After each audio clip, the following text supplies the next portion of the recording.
All right, let's get into it. Today, we're taking a look at a magic system that's so much more than just casting spells. It's a whole spiritual philosophy. We're diving into the world of Kymia, and trust me, it's going to make you rethink what magic can be. So I want you to start with this question right here.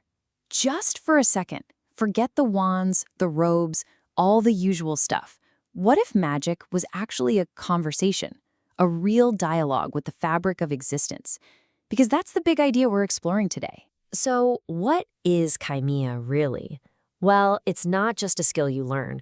The source material calls it a spiritual discipline.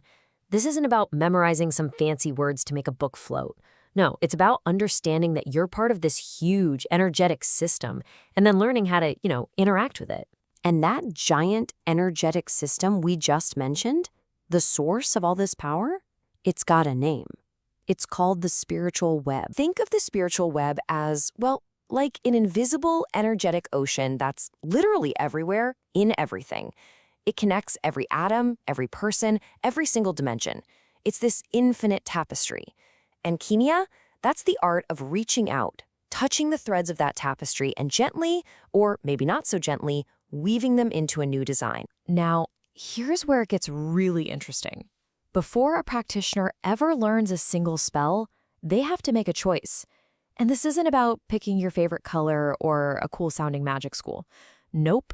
This is a choice that defines your entire soul. And this is the choice.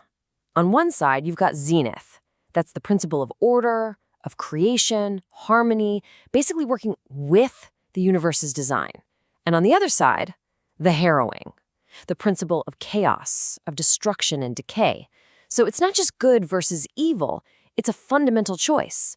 Do you want to build things up, or do you want to tear them down for your own gain? And the stakes here, they're absolutely massive. The texts are super clear on this. Choosing Zenith actually strengthens your spirit, your integrity, but choosing the harrowing, choosing to get your power from chaos, it literally causes your soul to unravel over time. It's spiritual disintegration. Okay, so you've picked a side. You've made this huge cosmic choice.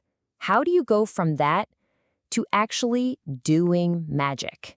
How do you make something happen in the real world? Well, it all comes down to these three things, what the lore calls the 3 pillars of spellcraft. It's a combination of your mind, your voice, and your body. First, you need intent and visualization, a perfect mental picture of what you want to do. Then you use words of power, these resonant keys that tune your will to the web. And finally, you have gestures and movements, the physical actions that actually aim and release all that focused energy. And these 3 pillars are the foundation for all the different schools of Kymia. Alteration for changing objects, restoration for healing, the whole shebang. But this is where that first big choice, order or chaos, comes back in a huge way. Because it doesn't just tweak these schools, it completely changes what they are. You have to remember this. The school might have the same name, but depending on your alignment, your practice could be the polar opposite of someone else's. Let me show you what I mean. Okay, take a look at the School of Conjuration. A practitioner aligned with Zenith, with order, practices what's called pure conjuration. They might summon a spirit, sure, but it's done through respect, through harmony. Now look at the other side.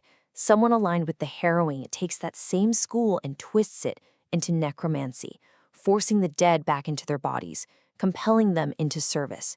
Same school, totally different realities. And we see the exact same thing with the School of Destruction. A pure practitioner, they use it for defense, for controlled force, always non-lethal against other people. The corrupted path, though, that leads to things like leyline blight, where you're literally poisoning the planet's energetic veins just to spread decay. One path protects, the other path just destroys. And if you keep going down that path of corruption, chasing power through chaos, it can lead a person to do the absolute unthinkable, the ultimate taboo, the most profound violation of cosmic law you can possibly imagine. And that ultimate violation is the creation of a philosopher's stone. But listen, you have to forget any myths you've heard about eternal life or turning lead into gold. In the world of Kymia, a philosopher's stone is an object of pure, unadulterated, horror. According to texts like the Crimson Grimoire, which is just as chilling as it sounds, the process is an abomination. It requires the mass murder of human beings.